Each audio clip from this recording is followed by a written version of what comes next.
Retrouvez les conseils d'observation de ciel et espace avec MEDAS, www.medas-instrument-au-pluriel.com. Et accédez désormais à tous les anciens numéros de Ciel et Espace grâce à l'abonnement numérique. Pour en savoir plus, rendez-vous sur ciel-et-espace.fr.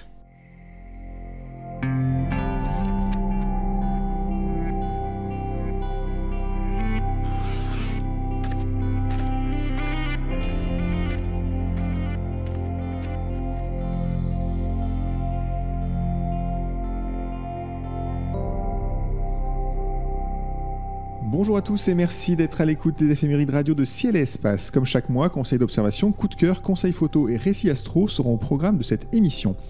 Voici la liste des phénomènes célestes que nous vous conseillons d'observer en ce mois de janvier 2024. Les étoiles filantes quadrantides, qui sont à leur maximum le 4, la Lune en croissant qui est en conjonction avec Mercure, Vénus et Antares le 8, Callisto qui surplombe Jupiter le 11 et l'astéroïde Vesta qui passe sous la nébuleuse du Crabe le 13 janvier. Nous commenterons ces spectacles en compagnie de Cyril Birnbaum et de Sébastien Fontaine, nos experts d'Univers Science. Nous ferons aussi un petit focus sur la nébuleuse d'Orion, actuellement splendide dans le ciel d'hiver. Bien sûr, Cyril nous dévoilera sa chronique photo dans une vingtaine de minutes et Sébastien nous fera le récit d'un événement passé en début d'émission. Messieurs, bonjour. Bonjour. Bonjour. Et meilleurs vœux pour cette nouvelle année. D'ailleurs, qu'est-ce qu'on peut vous souhaiter pour cette nouvelle année, Sébastien ? Que des belles choses, évidemment. C'est toujours une question à laquelle j'ai toujours des difficultés à répondre. Des podcasts fabuleux. Ah, des podcasts fabuleux. Et beaucoup d'auditeurs. Voilà, plein d'auditeurs. Et puis qu'on soit toujours à l'heure pour les enregistrer. Cyril, qu'est-ce qu'on vous souhaite ? L'heure aussi, l'heure. Moi, j'y tiens beaucoup. On soit à l'heure. Alors, il faut qu'on dise à nos auditeurs qu'aujourd'hui, on enregistre avec un petit peu de retard, un quart d'heure, 20 minutes, mais bon, ça ne change rien. Chacun. Non, le problème, c'est que nous sommes le 31 décembre. Petit menteur. Alors, Sébastien, on va commencer. C'est vous qui inaugurez chaque mois cette émission avec votre chronique consacrée à la petite ou la grande histoire de l'astronomie. Quel thème avez-vous choisi pour commencer l'année ? Alors, on va parler de Delaunay. Il y a 154 ans, Charles-Eugène Delaunay devenait le nouveau directeur de l'Observatoire de Paris. Quand on parle d'Observatoire de Paris, on pense aux directeurs iconiques comme Arago, Le Verrier ou Casoli plus récemment. Casoli. Oui, exactement, Fabienne Casoli.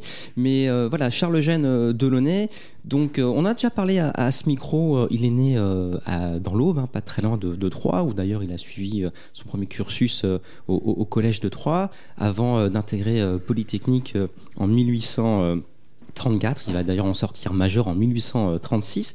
Et je parle de Delaunay parce que sur le site de l'Observatoire de Paris, on peut trouver plein de ressources, je sais pas, des facsimilés, de l'iconographie, et aussi des textes originaux qui sont mis en ligne. Et justement, je suis tombé sur une petite perle. Vous savez que Le Verrier était un petit peu un despote, un tyran. Souvent, on le décrit comme un tyran à l'Observatoire de Paris. Et, on sait que plus de 60 astronomes sous sa direction ont finalement démissionné et Delaunay, il a finalement permis la destitution de Le Verrier grâce à une série de courriers qu'on peut donc lire sur le site de l'Observatoire de Paris. Alors, je reparle un petit peu de Delaunay parce que c'est un astronome qui est un peu occulté par bien d'autres. Il est très connu pour avoir été un mécanicien céleste. Sa vocation, il l'a certainement grâce à la lecture d'un ouvrage de Laplace sur justement la mécanique.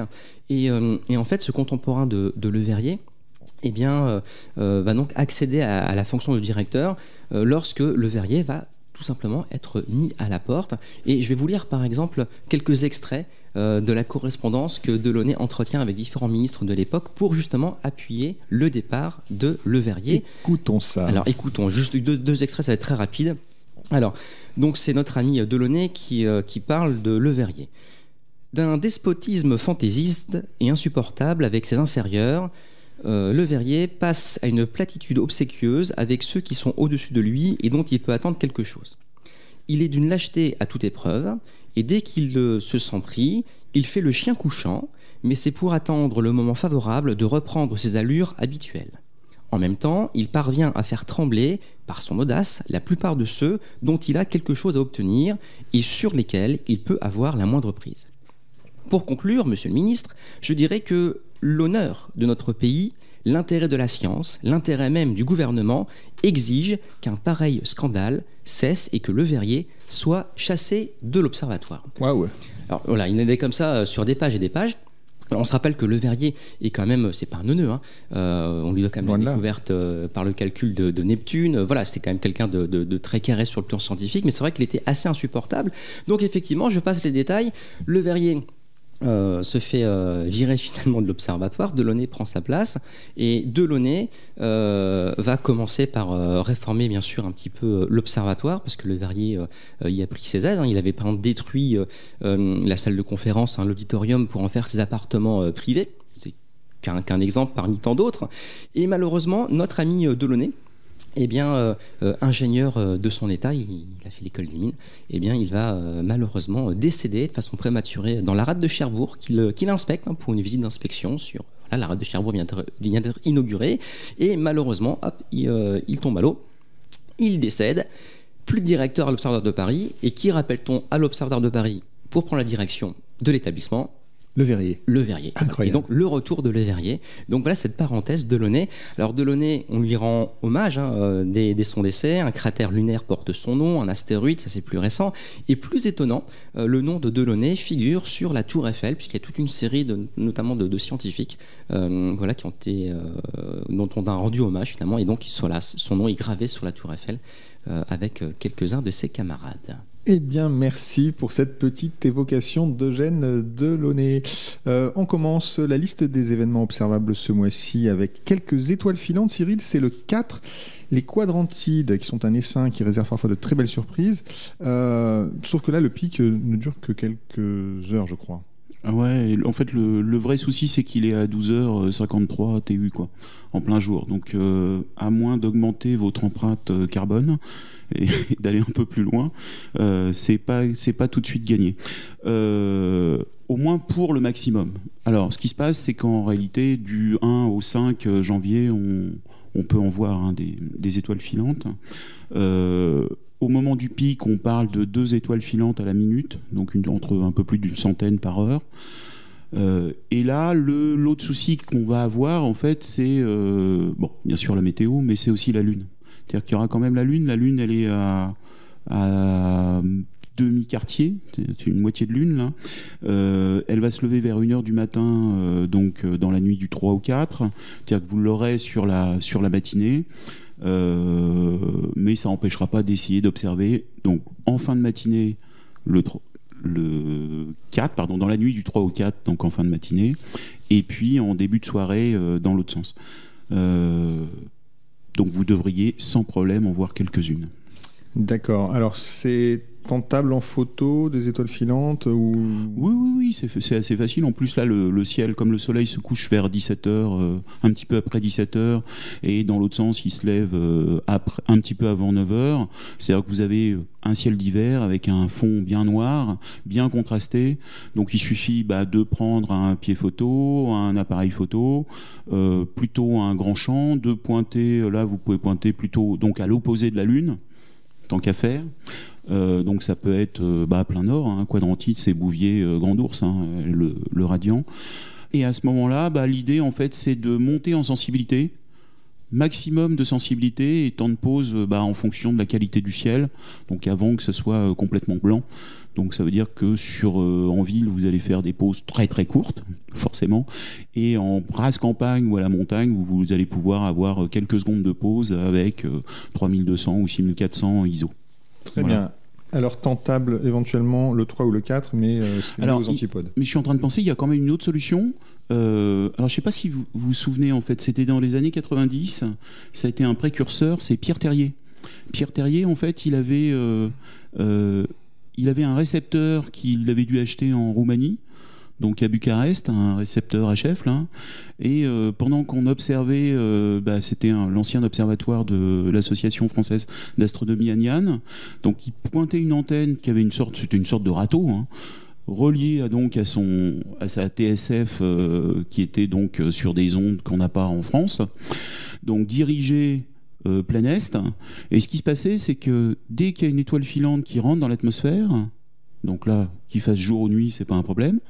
Elle ionise derrière elle, ça fait une sorte de plasma, là, et en fait, ça rebondit, c'est-à-dire que l'onde qui est arrivée de Roumanie, de la radio, rebondit, donc c'est à 1500 km ou un truc comme ça, ou 2000 km, ça rebondissait sur la queue de l'étoile filante, et on entendait pendant une fraction de seconde un petit texte en roumain, en fait, la radio roumaine. Donc c'était assez marrant parce que au moment des pics, je me souviens sur les nuits des étoiles, c'était peut-être les premières nuits des étoiles filantes, là, donc on était sur la terrasse, et pendant qu'on voyait, juste avant d'ailleurs, avant de voir l'étoile filante, donc visuellement, on entendait et après ça continuait, etc. Et après, ça s'est complètement développé parce qu'il y a eu on pouvait prendre des PC avec un petit logiciel je crois qu'il s'appelait Colorgram ou un truc comme ça, et vous pouviez faire des statistiques de moments où ça percevait en fait l'onde donc de la radio lointaine. Alors depuis, avec Vigiciel et Fripon, ça s'est carrément amélioré puisque maintenant ils utilisent carrément des radars militaires qui sont pointés. Il y en a un qui doit être pointé vers Dijon. Donc toutes les antennes en France sont dirigées vers Dijon. Et de la même façon, en fait, dès que vous avez une étoile filante qui rentre dans l'atmosphère, on s'envoie un petit signal. On reçoit le signal du radar. Sinon, on le reçoit pas. Et vous pouvez comme ça faire des statistiques. Donc les radios amateurs qui vont écouter les étoiles filantes auront vraiment le pic, le nombre d'étoiles filantes forcément, et puis de temps en temps il y a plusieurs pics. Parce que forcément, c'est-à-dire que c'est des prévisions, des prédictions, et la prédiction dit 12h53, mais il y en a peut-être une qui est à 10h, et puis il y en avait peut-être une la veille. Voilà. Très bien, donc ça c'est une façon assez originale d'observer les étoiles filantes. Elle n'est peut-être pas accessible à tous nos auditeurs, mais en tout cas c'est intéressant de connaître cette stratégie assez originale. On passe au 8. Alors le 8, beau rapprochement entre la Lune en croissant parée de sa lumière cendrée, Mercure, Antares et Vénus. Alors ça, Sébastien, on contemple ça à l'œil nu? Oui, le matin, vers le sud-est, vers 7h30, c'est pratique parce que on est tous levés, je pense, à 7h30. Et mon petit conseil, c'est d'observer le 8 et le 9 d'ailleurs. Parce que le rapprochement s'étale sur au moins 2 jours, et ça permet aussi de revoir la Lune progresser, puisque le 8, elle se trouvera donc au petit matin sur la droite de l'étoile Antares, l'étoile principale du Scorpion, une belle étoile rouge, et puis le 9, elle aura dépassé l'étoile Antares pour se rapprocher de l'horizon, et donc se trouvera plutôt sur sa gauche. Donc c'est plutôt chouette, avec une belle lumière cendrée, ce clair de terre, dont on a déjà parlé à ce micro. On en a déjà parlé, mais ça vaudrait peut-être le coup de rappeler rapidement de quoi il s'agit quand même. Ah oui. Alors la Lune présente des phases, bien sûr, et quand le croissant est extrêmement fin, comme ce sera le cas donc le 8 et le 9, quand on observe la Lune, on voit certes le croissant lunaire qui est donc la partie de la Lune directement éclairée par le Soleil, et malgré tout depuis la Terre, on voit le disque lunaire complet, mais avec une teinte légèrement grisâtre, un peu comme une pénombre. Cette faible lueur qui nous permet de voir la Lune provient directement de la Terre. C'est vraiment un clair de terre que cette lumière cendrée, et c'est vrai que la lumière cendrée s'observe dans les crépuscules, puisqu'il faut que la Lune soit angulairement parlant assez proche du Soleil, et donc c'est quelque chose qui ne peut se voir qu'aux alentours de la nouvelle Lune, un peu avant ou un peu après. Magnifique spectacle à observer, donc le 8 et le 9. Le 11 janvier, Callisto passe au-dessus du pôle nord de Jupiter. Alors pour commencer, d'ailleurs, ça me donne l'occasion d'adresser un petit clin d'œil à mon collègue Guillaume Langin, heureux papa depuis quelques semaines d'une petite Callisto. Il a changé, c'est plus Pamela. C'est Callisto et c'est tellement sûr. plus joli. Toi, tu croyais que c'était Jacqueline, non? J'ai envoyé un faire-part d'ailleurs de remerciements, de félicitations. Mince. Callisto, qui est donc, on le rappelle, satellite de Jupiter. Et puis Cyril, c'est peut-être l'occasion de parler une dernière fois de Jupiter, justement, parce que dans les mois qui viennent, elle sera moins observable. Elle va se coucher tôt. Elle va quasiment se coucher avant le lever du soleil, enfin avant le coucher du soleil. Donc. Alors là, elle est encore visible pour l'instant. Callisto qui passe au pôle nord de Jupiter, ça se passe à quelle heure? Ça va se passer vers 22h au final, entre 22h et 23h30, là, si vous voulez, juste pile poil au-dessus. C'est assez amusant à regarder. Ce qui se passe, c'est que Jupiter va passer au méridien un petit peu avant 20h. Le Soleil sera déjà couché. Elle va se coucher, Jupiter, vers 2h, un peu avant 3h, vers 2h43. Là. Alors, faut pas imaginer, elle est de plus en plus loin, Jupiter. Là. Elle est en train de passer derrière le Soleil. Là. Donc, il faut imaginer pas le diamètre qu'on avait pendant l'été. C'est-à-dire, quand vous la regardez au télescope, elle commence à être quasiment un cinquième plus petite. Donc, ça commence à être moins rigolo à observer.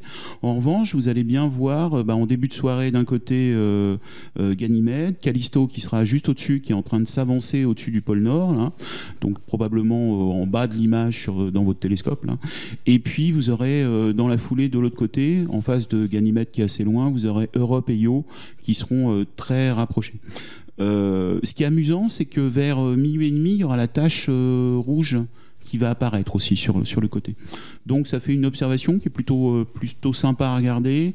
Alors aux jumelles, c'est un petit peu limite. Il faut quand même prendre une petite paire au minimum une petite lunette, une grossir peut-être une quarantaine de fois, et puis vous commencerez à voir ces 4 satellites et ces petits points apparaître.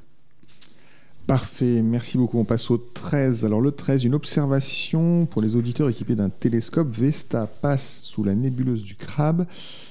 Quelle est la meilleure combinaison pour observer ce passage, Sébastien? Parce que les deux objets sont quand même séparés. Enfin, c'est assez peu, 0,5 degrés, c'est ça? Oui, voilà, c'est un diamètre lunaire, pardon. Donc c'est pas très très loin effectivement. Donc c'est quelque chose. Alors à l'œil nu, la nébuleuse du Crabe, elle est quand même très difficile à percevoir. Mais avec une paire de jumelles, c'est tout à fait visible, et avec un télescope d'initiation encore plus, bien évidemment.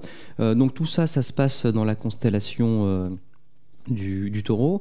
Vesta, on se rappelle, c'est l'astéroïde découvert par Olbers, celui du paradoxe de la nuit noire, là, et qui a accompli sa révolution en 3 ans et demi.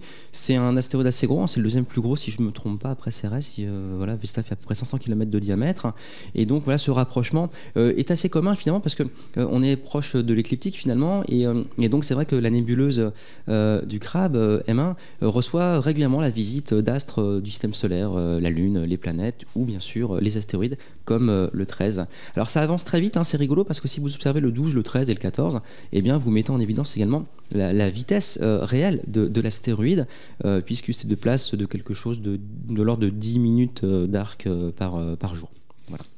Peut-être qu'on peut dire un mot sur la nébuleuse du Crabe elle-même, d'ailleurs. Oui, bien sûr. Alors c'est un rémanent de supernova, donc une étoile très massive qui explose en supernova. Et d'ailleurs cette explosion a été vue, relatée, notamment par les chroniqueurs chinois en 1054. Et donc depuis qu'on a des moyens d'observation pour grossir un petit peu son image et la rendre plus lumineuse, eh bien on se rend compte que les filaments de la nébuleuse se développent dans l'espace. C'est quelque chose qui se mesure d'ailleurs sur quelques années seulement d'observation, que les amateurs peuvent d'ailleurs tout à fait entreprendre. Oui, on avait d'ailleurs, il y a quelques années, sur le site web de Ciel et Espace, montré une animation qui montre effectivement cette expansion toujours en cours de la nébuleuse complètement, du Crabe. Ouais. Moi, je me rappelle avoir fait ça faisait partie de mes premiers travaux un peu d'astronome amateur, un peu plus, quoi. Et au départ, de regarder des photographies qui avaient été prises par des copains, et puis ensuite, faire nos propres images pour justement suivre un petit peu l'évolution de cette nébuleuse. Et on estime que dans quelques siècles, quelques millénaires, on ne verra plus rien. C'est un petit objet quand même, Cyril, pour l'observer, pour la photographier, la nébuleuse du Crabe. Comment il faut s'y prendre? J'ai honte, en fait, je l'ai jamais fait. C'est un des objets où je n'ai jamais photographié. Ouais, c'est incroyable. C'est vrai, je suis désolé. C'est vrai, alors j'ai essayé de comprendre pourquoi je l'avais pas fait, mais je pense que c'est parce qu'il fait froid. J'imagine bêtement. Un objet du ciel d'hiver. L'hiver, c'est moins fréquent. Alors, pourtant, c'est bien. Alors comment je ferais? Ouais, c'est ça. Là, clairement, en fait, c'est plus grand que la nébuleuse de la Lyre. Enfin, c'est même beaucoup plus grand. Donc, ça a un bon diamètre. C'est ce que disait Sébastien. C'est-à-dire qu'au télescope, aux paires de jumelles, on voit une petite tache, et au télescope, on voit bien un truc. Enfin, on discerne pas les petites arêtes dans tous les sens non plus. Mais donc, c'est un bon diamètre quand même. Donc là, typiquement, en fait, je prendrais quand même un télescope avec de la focale pour le faire. C'est-à-dire que je prendrais bien peut-être un C8, enfin un télescope avec un Schmidt-Cassegrain avec 2 mètres de focale, et puis une caméra derrière directement au foyer. Et là, il faudrait faire des poses. je pense, une équivalent d'une heure de pause, enfin, en faisant plein de petites pauses de 3 minutes, de 4 minutes, en fonction du suivi de votre instrument. Et après, une fois que vous avez vos 20 images de 3 minutes, par exemple, il faudra additionner ces images, faire les traitements qui vont bien pour mettre en évidence la nébuleuse. C'est comme ça que je ferai. Si vous prenez une équivalence, alors ce qui est plus fréquent en parallèle, là, enfin, si vous n'avez pas le moyen d'avoir une si grande focale, c'est-à-dire que si vous prenez peut-être un 200 mm ouvert à 2.8 en mettant un doubleur sur un appareil photo en direct, en suivant, c'est-à-dire que là vous allez la mettre vous allez voir quelque chose qui s'apparentera à une petite tache, vous pourrez dire elle est là, mais ça restera une petite tâche pas définie, comme quand vous regardez dans mais une on paire aura de le jumelles. contexte. Mais il y aura effectivement le contexte. Parce que ce qui est rigolo, c'est qu'il y a une étoile pas loin. C'est-à-dire que là, vous êtes dans le taureau. Donc il y a Aldébaran, et puis sur la droite, il y a les Iades. Là. Et puis, ça fait une sorte de Y allongé, le taureau. Et donc, sur la barre qui n'est pas vers le cocher, donc vers la constellation qui ressemble un peu à une maison à l'envers. Donc il y a l'étoile du dessous. Et cette étoile du dessous, c'est un petit champ enfin même pas un petit champ de télescope au final pour remonter et tomber sur M1. Oui, parce que je l'ai pas pris en photo, mais je l'ai vu. Vous nous rassurez. Et même, je l'ai même vu dans le plus beau, c'était dans un 400 mm là. 400 mm, peut-être à 200 ou 300 fois, ça commence à être joli. Et en plus, il y a des filtres O3 qui vous permettent de mettre en évidence les nébulosités. C'est assez joli. Voilà. Très bien, la nébuleuse du Crabe, donc le résidu d'une étoile qui a explosé. Alors, puisqu'on parle de la mort d'étoiles, on fait un petit focus sur l'autre étape importante, c'est la naissance de la vie des étoiles avec la nébuleuse d'Orion. C'est vraiment un très bel objet et en fait, en ce moment, c'est la meilleure période pour l'observer. Cyril, alors est-ce qu'on peut préciser d'abord pour nos auditeurs que cette nébuleuse est visible évidemment à l'œil nu? Vous parliez de la nébuleuse du Crabe, elle est difficile, elle n'est pas visible à l'œil nu, mais la nébuleuse d'Orion, elle est visible. Alors là, c'est carrément facile. Alors en ville, non, il faut quand même une petite paire de jumelles, pour arriver à le sortir. Enfin, au moins à Paris, si vous êtes à la campagne, vu que maintenant les lampadaires s'éteignent à 10 heures, c'est plus un problème. Effectivement, donc faut repérer Orion. Donc c'est le Orion, au milieu d'Orion, donc ça fait 4 grosses étoiles là, et au milieu il y a 3 petites étoiles alignées. Sur ces 3 étoiles, vous prenez celle du bas, enfin vous descendez, et il y a effectivement une tache floue que vous voyez à l'œil nu sans aucun problème. C'est plus facile à observer que la galaxie d'Andromède en plein été, quoi. En plus, pareil, on est en hiver, le ciel est bien noir, c'est-à-dire que vous pouvez même l'observer dès le début de la soirée, une fois que le soleil est couché, 1 heure après, c'est bon, quoi. À 7 heures avant d'aller manger, c'est bon. Donc la repérer, c'est facile, c'est assez facile à l'œil nu. Qu'est-ce qu'on voit dans des jumelles? Qu'est-ce qu'on voit dans un télescope? Alors, dans des jumelles, vous allez voir... donc vous pointez les 3 étoiles qui forment le baudrier d'Orion. Une fois que vous êtes sur ces 3 étoiles, vous descendez d'un champ de jumelles et vous allez tomber sur une petite tache qui a pas forcément encore de forme, on va dire. C'est-à-dire que vous voyez un petit truc flou où vous discernez pas ce dont je vais vous parler juste après. Donc vous avez quelque chose de flou et vous avez aucun doute qu'il y a un truc nuageux, un petit peu gazeux, blanchâtre là. Si vous prenez une lunette, une petite lunette ou un petit télescope, vous grossissez une 30aine de fois, là ça devient rigolo parce qu'en fait la forme que vous voyez, c'est-à-dire que ça ressemble plutôt à une sorte d'oiseau à la Hitchcock, à l'envers, tête en bas, avec des ailes et vraiment une forme de tête avec un bec qui est pointé en général vers le bas. Donc là, ça commence à être assez joli, là, vous n'avez aucun doute. Et puis si vous regardez bien, vous continuez à regarder, donc sans fixer, hein. L'idée là, quand on est au télescope, c'est de ne pas regarder l'objet en réalité, c'est de faire le tour, regarder un petit peu autour, prendre son temps, être bien installé. Pourquoi regarder autour? Pourquoi on regarde pas? Parce qu'en fait, ce qui se passe, c'est qu'on utilise en fait dans notre œil, il y a plusieurs types de cellules, il y a des cônes et des bâtonnets. Les cônes sont dans l'axe de l'œil, ils vous permettent de voir en couleur, et là, sur ces télescopes, en fait, on voit en pénombre, en réalité, on voit pas les couleurs, et vous utilisez les cellules qui sont à la périphérie de votre œil, pas dans l'axe. Donc sans être en tournant, donc ça s'apprend en fait de faire ça, puis ça se fait naturellement en vrai. À ce moment-là, en regardant, on va dire, un peu de côté, mais dans l'oculaire, juste à côté de l'objet, en fait, vous voyez beaucoup plus de choses, et là, vous allez commencer à voir en fait des petites structures dans cet oiseau imaginaire. Et puis, par contre, si vous commencez vraiment à grossir, c'est-à-dire que si vous prenez un télescope moyen, on va dire, là, ça devient plus rigolo, puisque vous allez voir les 4 étoiles, je ne sais plus comment ça s'appelle, les 4 étoiles. Trapèze. Ah oui, le trapèze. Oui, 4 étoiles. Soit un carré, soit un rectangle, soit un trapèze. Donc le trapèze, évidemment. Donc vous voyez les 4 étoiles du trapèze, donc vraiment qui sont sous la tête de l'oiseau, enfin au-dessus de la tête de l'oiseau. Si en plus vous avez, j'en parlais tout à l'heure, un filtre UHC ou O3 que vous intercalez entre votre œil et l'oculaire, enfin vous vissez à l'arrière de l'oculaire, alors là ça devient carrément magique, parce qu'en fait vous allez mettre en évidence plein de petites structures dans tous les sens, et ça devient très très joli. Et vraiment on peut soit le dessiner, c'est amusant à dessiner, c'est un des trucs faciles à dessiner, enfin facile, où on prend plaisir à le dessiner, on prend plaisir à le photographier, et c'est un phare dans le ciel, c'est à pas rater, quoi. Ouais, c'est un plaisir immédiat. C'est un objet qu'on vise dans ses débuts d'astronome amateur en général. Et pas que. Enfin, qu'on continue à viser tout au long de sa vie d'astronome amateur. On peut expliquer ce que c'est quand même comme objet, Sébastien ? Oui, vous l'évoquiez, donc c'est une pouponnière d'étoiles, c'est un grand nuage moléculaire, gaz, poussière, qui se fragmente et dont les fragments se condensent jusqu'à former finalement des systèmes planétaires entiers, des étoiles. En premier lieu, on estime qu'il y a cet hydrogène pour produire 10 000 étoiles comparables au Soleil, et donc le processus de formation d'étoiles a commencé il y a plusieurs millions d'années, et on parlait de l'amas à l'intérieur de la nébuleuse, donc le trapèze. Là c'est significatif, ce sont des étoiles très jeunes qui viennent de se former de la condensation de ce nuage finalement moléculaire. Et c'est elle qui illumine finalement la nébuleuse. Oui, voilà, exactement. Les étoiles, en fait, une partie de l'énergie des étoiles est absorbée par le gaz, par la nébuleuse en tant que telle, et une partie de l'énergie est réémise finalement, et c'est ça qui donne finalement ce nuage lumineux. Il brille d'elle-même, c'est en émission. Très bien, donc allez faire un là tour. vous ne me demandez pas si je l'ai pris en photo, celle-ci. Donc oui. Il faisait froid, mais oui.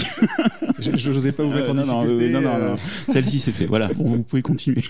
Non, alors tant qu'on y est, comment on fait ? Comment on réussit ? C'est trop facile. Alors, en fait, ce qui est marrant sur celle-ci, c'est que on n'en a pas parlé, mais en fait, il y a plein d'autres trucs à côté. Ah bah oui. C'est-à-dire qu'il y a effectivement la boucle de Barnard qui est sur un côté, donc qui est vraiment quasiment la taille de Orion là. Ah oui, là, c'est vous avez donc c'est vraiment en grand angle. C'est-à-dire que vous pouvez choisir n'importe quel objectif et vous pouvez tenter des trucs. Alors n'importe quel objectif, mais avec un capteur qui réagit un peu au rouge quand même. C'est-à-dire sensible un peu au rouge. Donc pas forcément n'importe quel boîtier.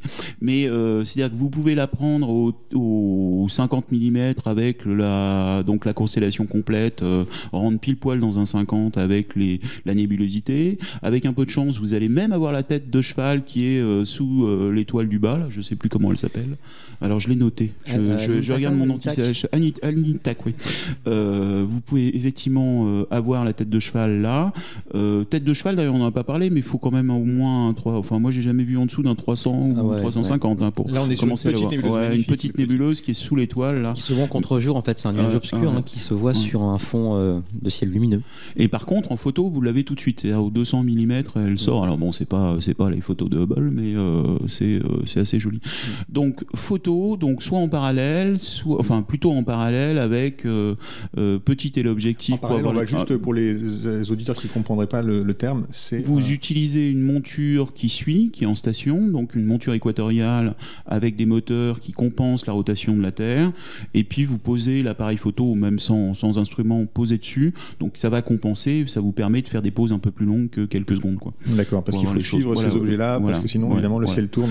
Alors après, il y a maintenant, en fait, avec les nouveaux appareils photo, vous pouvez, c'est-à-dire Guillaume Cana est un spécialiste de ça, c'est-à-dire qu'il s'embête même plus à sortir sa monture ou des petites montures là, et il additionne plein de petites pauses de quelques secondes, mais beaucoup de pauses de quelques secondes pour faire un équivalent 1 heure en pause de 3 ou 4 secondes, et après il additionne les images et il a des choses magnifiques, en fait.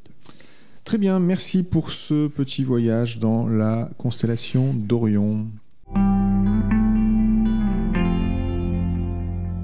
C'est désormais l'heure de la chronique photo. Cyril, vous nous livrez chaque mois vos précieux conseils pour faire une belle photo, mais cette fois-ci, je crois que vous voulez nous emmener assez loin. Oui, j'avoue, je suis super excité là. Je suis très très excité même. Parce qu'en fait, je viens de penser à ma première fois. Ah, alors allez-y. Ah ouais ? Ouais ? Ma première fois, Ouais. ma première éclipse. Ah bah oui. Vous en avez vu tous là? Toi, Ouais. toi, tu te souviens de ta première fois Ah, aussi? super, ouais. C'est encore en moi. Moi, je suis obligé d'avouer que j'ai jamais vu d'éclipse. Vous vous rendez compte? Alors ça, je D'éclipse. Je sais pas, on parlait de soleil, hein. Ah oui. De lune, t'en as vu? Oui, de lune, oui. Ok. J'ai vu des éclipses de soleil aussi, mais pas totales. Pas Et totale, non, ça manque à mon tableau de chasse. oui.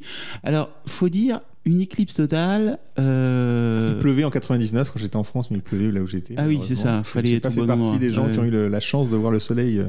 s'éclaircir à la dernière minute. Oui, moi aussi, là où j'étais sur Reims, entre Reims et Vouziers, il pleuvait, mais on avait sélectionné un petit peu différents sites d'observation possibles avec des fuites envisagées avec différents véhicules en pleine campagne. Et j'ai eu la chance, j'étais avec quelques copains, dont Bono qui nous écoute là. Et grâce à son 4x4, on a pu traverser un champ. C'est dingue, tout j'ai la même labourant. histoire. C'est vrai? Mais Bon. on n'était pas dans la même voiture. Bah non, je crois pas. Ouais. Et donc, ouais, cette éclipse de 99, donc c'est ma première éclipse. Grand souvenir, évidemment, sûrement des plus beaux souvenirs de ma vie. J'en avais beaucoup parlé parce que je travaillais au planétarium à Reims avec le club d'astro pendant plus de 2 ans avant l'éclipse, on en parlait beaucoup. Donc on voulait la voir, cette éclipse, c'était le truc qu'il fallait faire. Et comme vous le disiez, David, la météo n'était pas forcément avec nous ce jour-là. Et donc il a fallu vraiment courir dans la boue pour voir le phénomène. Donc après une course folle en 4x4 et à pied, eh bien l'appareil photo évidemment est resté dans la voiture. Mais je me suis retrouvé les genoux dans la boue avec mon appareil photo jetable en carton. Hein, et donc j'ai fait quelques photos jetables et les souvenirs sont tout de même sur la pellicule. Voilà, je chire encore ces images. Et c'est vrai que c'est un moment indescriptible puisque le phénomène, on a beau l'entendre, le lire, l'expliquer. Bah non, tant qu'on l'a pas vu, on a raté sa vie. Donc quoi. moi, je vais écouter Cyril quand même nous raconter pourquoi il s'intéresse autant aux éclipses en ce moment. Alors, pourquoi? Parce qu'il se trouve que probablement, en avril, le 8 avril, je serai aux États-Unis pour voir la prochaine. Qui va durer un peu plus de 4 minutes. Donc, je suis en ce moment en train d'essayer de préparer cette éclipse. En fait, ça se prépare, une éclipse. Donc, ce que je vous propose, c'est sur cette rubrique de janvier, de février et de mars, en fait, de faire une sorte de feuilleton de podcast là sur les éclips. Parfait. Alors aussi. peut-être comme on est au moins 2 à avoir vu quelques éclipses, vous David là, vous auriez une éclipse à voir. Vous diriez qu'est-ce qu'il faut surtout pas que je rate. Qu'est-ce qu'il faut pas que je rate au moment de la totalité? La totalité quand même. Ouais. Faut pas que je rate sans doute les protubérances quand même. Donc le côté noir à la Tintin avec il fait noir en plein jour quoi. Ouais. Est-ce qu'il y a d'autres trucs où vous dites je crois qu'il faudrait quand même que j'essaie de voir l'ombre de la lune arriver. Super, l'ombre arriver, c'est beau, pas ça. mal. Ouais, on confirme, c'est quand même pas mal. Ouais, est-ce qu'il y a d'autres trucs Il faudrait encore? que je vois ça. Là, on le prend à l'improviste. Là. On le prend à l'improviste. Je réfléchis d'après ce qu'on m'a raconté. Le champagne. Ah ouais, le champagne après, Le mais c'est parce que champagne. c'était Reims. C'était Reims. Ah non, mais même depuis Reims, j'en ai vu quelques autres quand même. Il faut une bouteille. Non, il faudrait que je sois pas tout seul quand même pour voir cette je équipe. Enfin, confirme, en général, ouais. on est rarement tout seul. Ah, je suis pas d'accord. Bon, Donc vous êtes pour. ouais, sur cette Mais éclipse, là, vous êtes en train- les 5 premières, certains m'ont bien gâché le phénomène. Donc après, voilà, j'ai décidé que les éclipses, je vais y tout seul. Enfin, je m'écarte Ah. du groupe. Ou en famille. Moi, je l'ai fait en famille, c'est pas mal aussi. Hein. C'est assez Bon, rigolo, une fois, mais- voilà. Ouais. Alors, est-ce qu'il y a d'autres choses encore? Non. Alors, toi qui en as vu, Sébastien, Oui. eh ben, qu'est-ce que tu as raté? Sur ta première, qu'est-ce que tu n'as pas vu? Parce qu'en fait, c'est ça ce qui est intéressant. C'est que ce soit la première ou la 10e Alors, ou la j'ai pas vu 10e, parce que c'est vrai que j'ai pleuré. Mais c'est vrai, ça a duré 2 minutes 30, quelque chose comme ça, l'éclipse en 99. Et les premières dizaines de secondes, j'ai rien vu parce que j'avais les yeux trop pleins de larmes. et je confirme, c'est très L'émotion. très émouvant. Et ce qui se passe aussi, c'est qu'on est dans une excitation pas possible parce qu'en fait, la nuit d'avant, on pense qu'à ça. C'est-à-dire que c'est même pas la peine d'essayer de dormir. Et puis, il y a une certaine pression, quel que soit l'endroit où vous êtes, que ce soit en France ou dans le monde, c'était la même chose en France ou ailleurs. Ouais. C'est-à-dire que 2-3 jours avant, vous comprenez qu'il va y avoir beaucoup de monde. Il y a des faux bruits qui vous disent qu'il y a 1 million de personnes qui veulent aller à l'endroit où vous allez aller. Vous avez une effervescence dans tous les sens. Il y a des vendeurs à la sauvette de lunettes, de t-shirts, de trucs. Enfin, y a une vie autour de ces éclipses qui est vraiment incroyable. C'est rigolo, ça fait mais partie c'est très rigolo, truc, ouais. C'est très rigolo. Ce qui se passe aussi, c'est que tu le disais tout à l'heure, c'est-à-dire que vous êtes obligé d'avoir plusieurs plans pour en cas de mauvais temps et d'avoir un peu des tactiques pour savoir dans quel sens vous partez. Enfin, il y a une petite stratégie quand même. C'est-à-dire qu'il faut avoir des plans mous rapidement. Ouais. C'est comme les champignons. Ton plan d'éclipse, tu le révèles pas. Dans ton coin. Tu le révèles.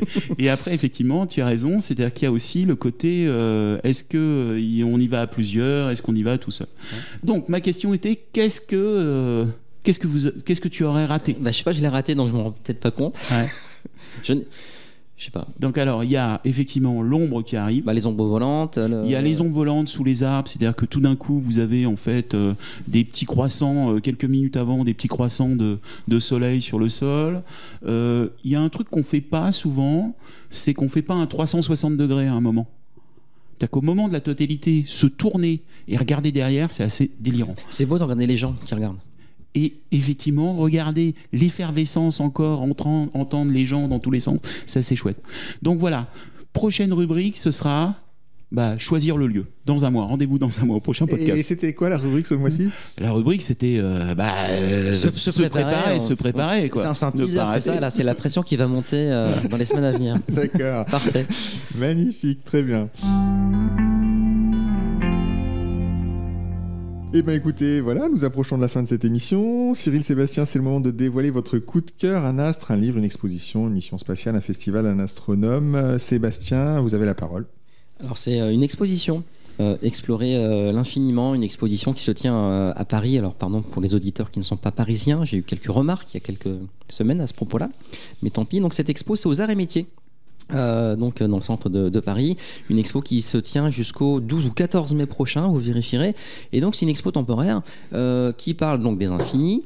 Les infinis, le petit, le grand, et c'est rigolo parce que toute une partie de l'exposition est dédiée à l'exploration finalement des pôles. Mais également des abysses. C'est très intéressant. Et puis après, on s'intéresse à la Terre et puis évidemment ce qui se passe bien au-dessus de l'horizon terrestre.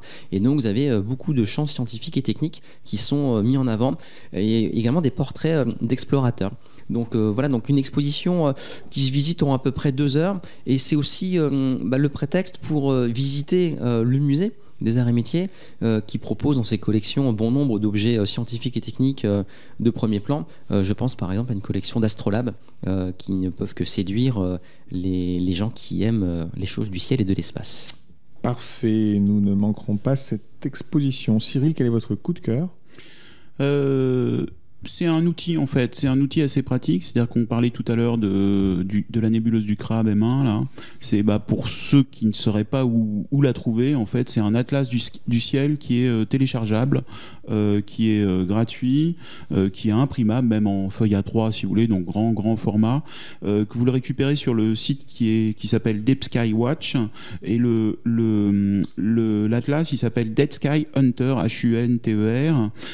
L'intérêt en fait c'est que vous pouvez être soit en fond noir avec les étoiles blanches si vous êtes sur votre téléphone, soit en fond blanc si vous l'imprimez. Tentez pas, ça c'est une erreur je pense qu'on a tous fait à un moment, c'est-à-dire que le côté d'avoir un atlas sombre, noir avec les petites étoiles blanches, c'est-à-dire quand on l'éclaire avec une lumière rouge, tout est noir, hein. C'est le classique. Donc pensez bien à avoir toujours des feuilles blanches en fait, faut être en inverse, en inverse vidéo là. Et ce qui est pas mal, donc vous avez plusieurs dizaines de cartes, donc qui sont très précises. Vous allez retrouver tous les objets du ciel et associé à ça en fait vous pouvez télécharger en fait une documentation qui doit faire peut-être une vingtaine de pages où il y a 650 objets qui sont répertoriés que vous retrouvez sur les cartes. Donc ça peut vous donner des idées avec tous les messiers par exemple d'avoir leur forme directement sur votre téléphone ou imprimé et d'aller les chercher. Parfait, écoutez, merci beaucoup messieurs, les éphémérides radio de Ciel et Espace s'achèvent pour ce mois-ci.